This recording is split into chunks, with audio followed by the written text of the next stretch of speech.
Hey everyone, what is up? I'm back with another rare replay review, and I've got a pretty sweet game picked out for today. So bust out your sombreros, it's time for Viva Pinata!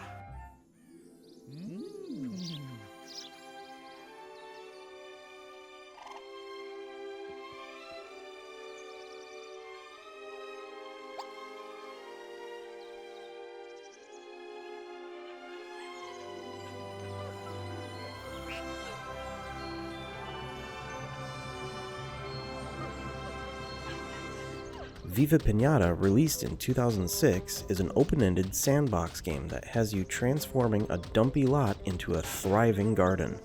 Soon, little candy-packed critters will be moving in as your landscape becomes more to their liking.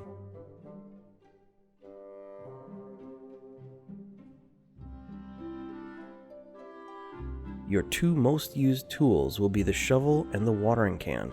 The shovel can be used to flatten ground, dig holes for planting seeds, dig out larger chunks of earth for water to pool, or break objects such as junk, unwanted piñatas, and plants.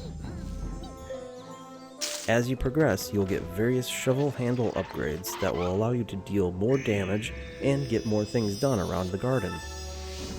In addition to upgrading the handle, you can also upgrade the shovel head if you're generous to a certain beggar who might be wandering through your garden, and the shovel head upgrades provide even more features. The watering can will be used to keep your plants hydrated during their initial growth period. Plants that need to be watered will have a water meter when you move your cursor over them. Too much water could stunt the plant. Too little water and the plant could eventually shrivel up and die. Best to keep the meter somewhere around the middle. Once a plant has reached full maturity, it will have a well-established root system and you won't need to continue watering it. The watering can also has several upgrades which will allow for longer pouring or added features.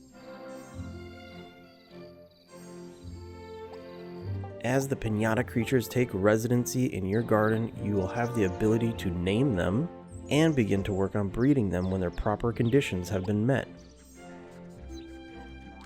Anytime you need, you can check their requirements by highlighting the piñata with your cursor and activating the info menu. Now you could just breed and sell piñata for profit, or try to discover all of the variants of the species by feeding it various fruits, seeds, and items found in your garden. When you start the breeding process, you'll be put into a romancing minigame.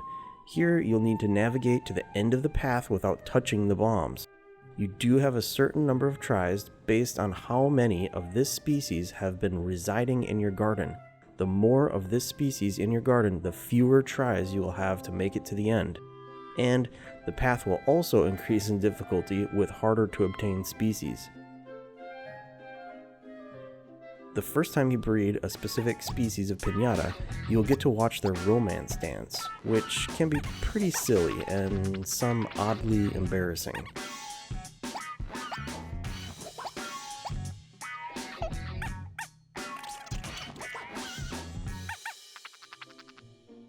After this, an egg will be delivered and eventually hatch. You earn money in this game by selling piñata or plants to one of the shop owners. With this money, you can buy all sorts of things to grow and customize your garden. You can even buy accessories for your piñata to customize their look. Hey, looking great there, Bert. As you are leveling up, you will begin to get a few unwanted guests. Sour piñatas will visit and spit up spoiled candy, which can make your resident piñatas ill. Your goal will be to meet their requirements to ultimately convert their species into their sweet piñata counterparts. There are several of these sour piñatas to convert, and then you'll need to worry about taking care of the ruffians. Experience points in this game are awarded for each new thing you accomplish. For instance, growing a plant that you've never grown before will award experience, breeding a new species of piñata, or discovering a variant for the first time. The level cap is determined based on the total number of unique things you can do in the game, always pushing you to try to discover new things. And there is a ton to do in Viva Pinata. It's actually a little difficult to stop playing at times because you will always want to do just one more thing.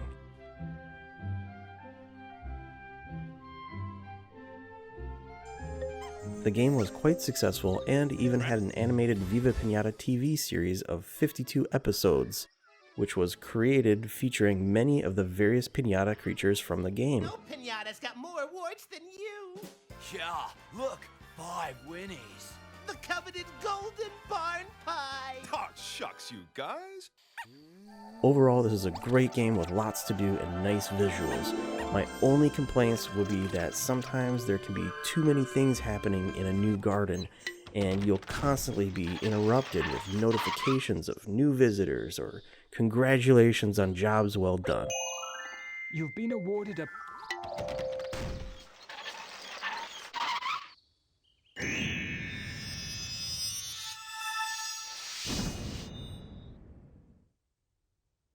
When the professionals get stuck, they seek help from an...